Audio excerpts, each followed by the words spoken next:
So in today's first reading, we have that famous saying from the book of Ecclesiastes, vanity of vanities and all is vanity. We've all heard it before, but most of us maybe not even aren't aware of what vanity is. So what does that mean? What does it mean to say that all is vanity?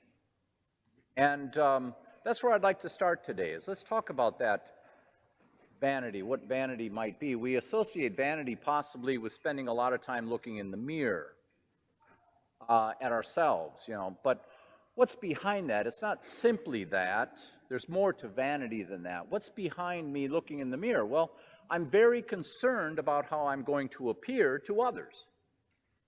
And that gives us a clue as to what vanity is. Vanity is an over-concern for what other people think of me. That's what vanity is. So in the case of Solomon, he's looking back over his life. He said, I've labored over many of the world's goods. I've done it with skill. I've become very wealthy. I've got a lot of power. I'm very popular. The Queen of the South has come up to see me even. And then he says, and he looks back on his life, he says, it's all vanity because I'm going to die, and as far as I'm concerned, it all goes poof. And yet there was so much concern in Solomon throughout his life for what other people thought. I want them to think of me as powerful. I want them to think of me as wealthy. I want them to think of me and so on, wearing all the beautiful clothes and the garments as a king would. And that doesn't necessarily mean that created goods are bad. No, God declared them good, but what happens with vanity is we become taken over. You might say we're hijacked by created goods outside of us, to the point where we lose interior freedom. We become completely run by things outside ourselves, and thereby become lost to ourselves on the inside. I don't even know who I am if I'm obsessing over what everybody outside of me is thinking of me. Who am I? Well, I'm a schmuck today because no one has liked me yet today. Or I'm really a good person because someone really complimented me and they thought highly of me. I think we call that codependency in psychological literature. But see, at the heart of that is vanity.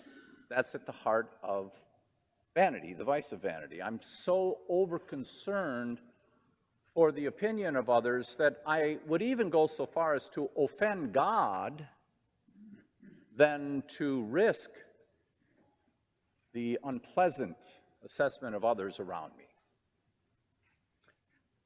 And there are good reasons for us in the gospel besides just kind of, Jesus isn't doing this. This isn't what he's doing. He's not like pointing his finger at you. You bad people, you're so concerned about this world's goods. You should be like Father Dan, who has a vow of poverty and doesn't have anything. Hey, that's not it. That's not it. No one's lecturing you here. But how about relieving yourself of the unnecessary burden of concern for the Joneses? What would that be like? Madison Avenue, New York, even knows how to weaponize your children. Your children come home and maybe they saw something on the internet or their friends saw something on the internet and it's a new desirable good. It's been advertised by thousands and maybe millions of dollars in the advertisement industry. So your child comes home and wants it from you so they can be accepted with their friends at school. And there it goes. Okay, we're going to get sucked in. What parent wouldn't want to give his or her child what they want? Well, if I'm into vanity, I may not be making a good decision for my child, to give my child everything that he or she wants, because then the children are running the family. But I'm not free internally to take authority in the family or govern it interiorly according to my own lights, which are generally more instructed by experience than my children's decisions. They need your wisdom. But we also need to be interiorly free to make the good decisions for our children and not get caught up, because Madison Avenue is weaponizing your children. If you go through a grocery store, let's say Tom Thumb or any of these, if you go through the cereal section, you see something different than your child who's down here. They put all the sweet stuff on the bottom and all the low-calorie, high-brand, all this stuff on the top that is of interest to us. So you're both seeing something totally different. They understand this. They understand this. The candy bars are nice and low where the kids see them as you're going out the line. Oh, I want this, I want this. It's too bad they had to see it. Well, someone arranged that they would see it. Bring that pressure to bear on you.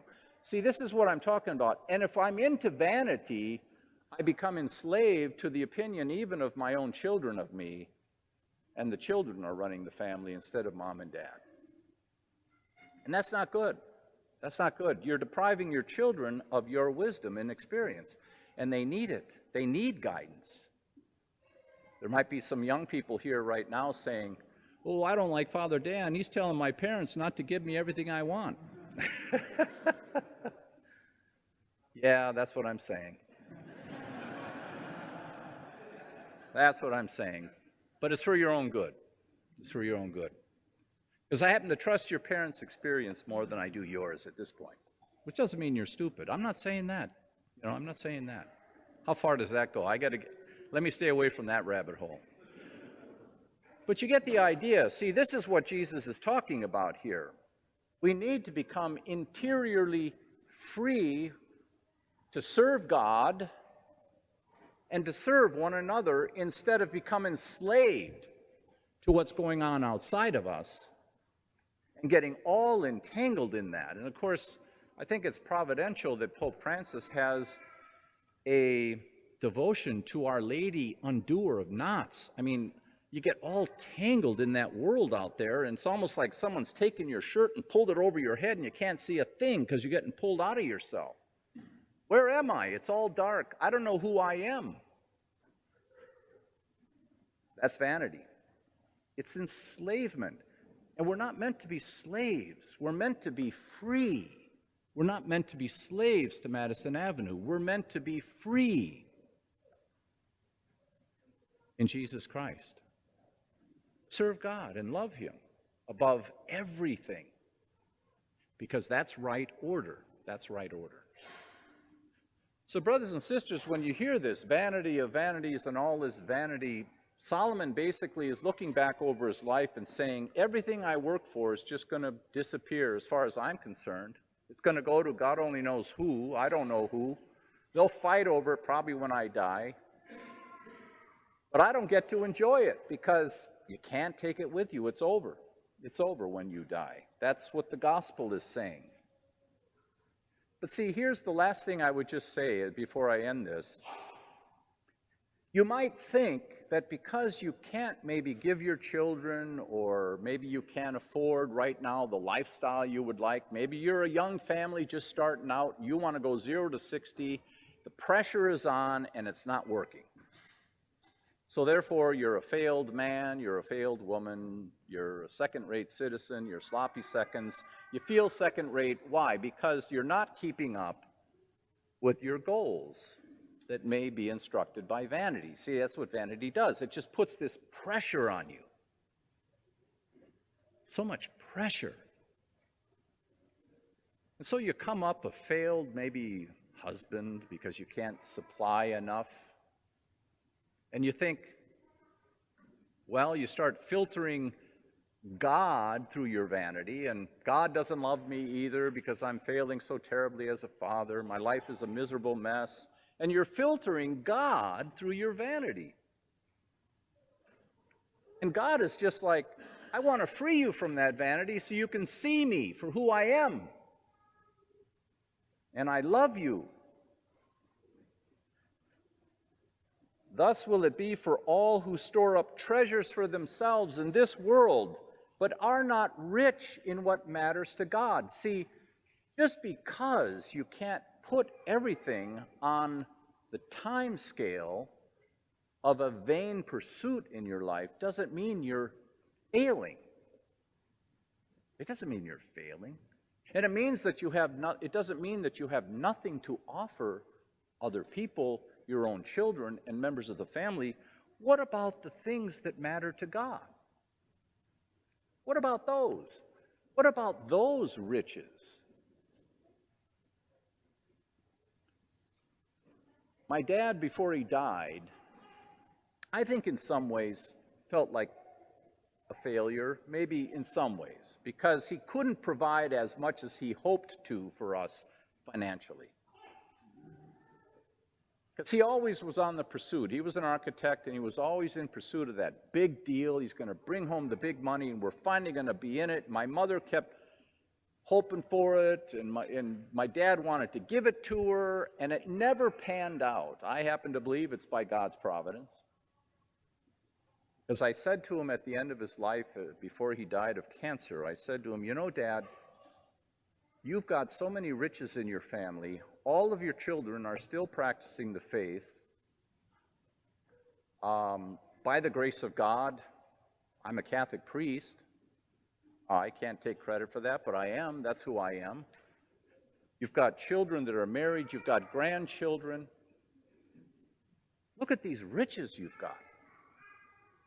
Okay, what matters to God? All of that. All of that. Doesn't mean we have nothing because we can't maybe keep up with the Joneses. So brothers and sisters, let's forsake vanity today. That pressure that world out there brings upon you to perform, especially financially. And if you're not, you're failed. No. You're not failed. You're loved by Jesus Christ. Let's start there in what matters to God.